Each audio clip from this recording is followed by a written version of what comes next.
Observe the words of righteousness, early legal codes 2100 BC to 1750 BC.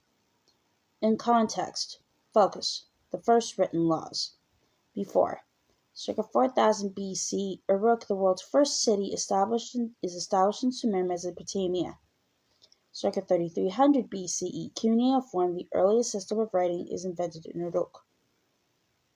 Circa 2334 BC, Sargon of Akkad, a Mesopotamian city-state, conquers Sumer and creates the world's first empire.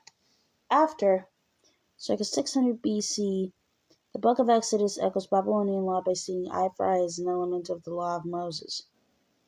Circa 450 BC, the legal basis for retaliation, lex talionis, is laid out in the Roman law text, the 12 Tables. Around 6,000 years ago in Mesopotamia, now Iraq, the Sumerians, the world's first civilization, began to build cities such as Uruk and Ur, which came to be governed by Unsi, an Unzi, or king. For people who lived in small farming settlements, the responsibility to avenge wrongs against individuals had rested on families.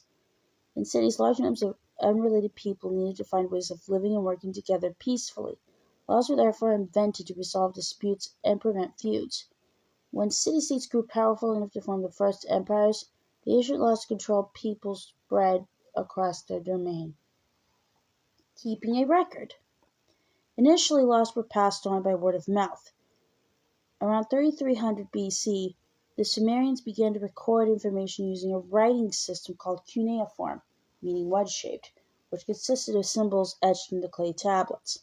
The earliest surviving cuneiform set of legal rules or code was set down by Ur-Nammu, king of Ur, around 2100 BC.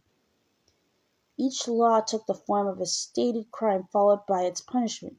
For example, if a man commits a murder, that man must be killed.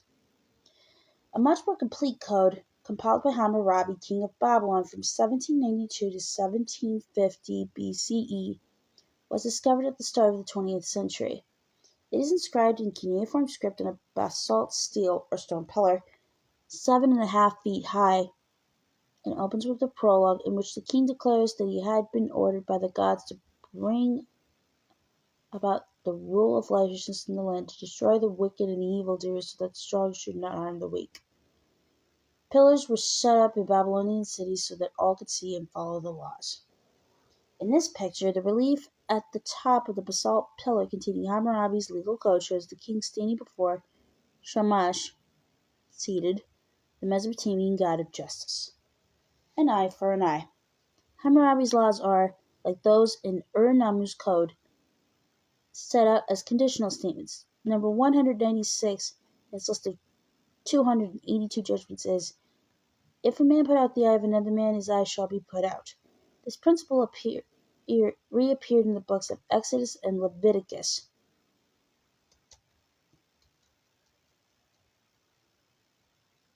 As part of the Hebrew Torah, then in Roman law as lex talionis, the law of retaliation. Its purpose, however, was not encourage retaliation, but to limit it to fit the offense. Ur-Nammu's code had a less brutal approach to retribution for violent crime. Each part of the body was given in value in weights of silver. Someone who cut off another person's foot, for example, incurred a fine of 10 shekels. This idea of an actual penalty, a fine, rather than physical retaliation, is closer to modern ideas on punishment. Here's the picture of a ziggurat, a vast steep pyramid topped with a shrine, a religious center of the Mesopotamian cities. In future time, through all coming generations, let the king who may be in the land not alter the law of the land which I have given. The Code of Hammurabi. Judicial procedures. Court cases recorded in clay tablets show how justice was administered in Mesopotamia. There were no formal courthouses or lawyers.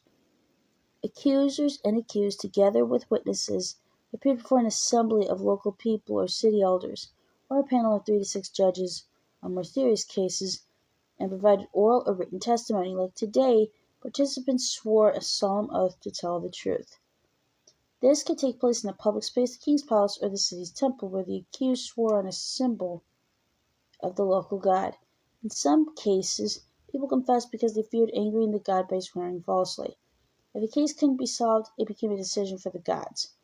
The legal solution in Hammurabi's code was a trial by ordeal, where the accused had to leap into the Euphrates River.